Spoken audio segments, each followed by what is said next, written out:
Hæ, stundum getur sú staða komið upp að við heyrum annarkvort of lítið eða of mikið í spjaldtölvunni okkar.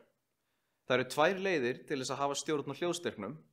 Annars vegar getum við nota takkann sem hægri megin á tölvunni eða við getum gert þetta á skjánum. Byrjum á að skoða hvernig við getum hækkað og lækkað í tölvunni á takkanum.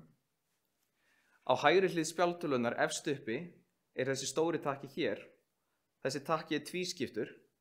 Ef við ýtum upp á takkan þá hækkum við upp í spjaldtölvuna og ef við ýtum niður þá lækkum við í spjaldtölvunni.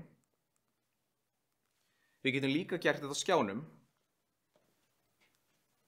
Ef þið ýtið einu sinni á stóra takkan þá kemur upp stika efst upp á skjánum.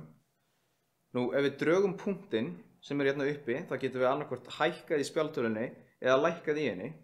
Þannig að þegar punkturinn er alveg lengst til hægri að þá er spjaldtölvan eins hávær og hún getur orðið og ef við drögum síðan alveg lengst til vinstri þannig að táknið verði grátt þá erum við búin að taka hljóðið af spjaldtölvunni.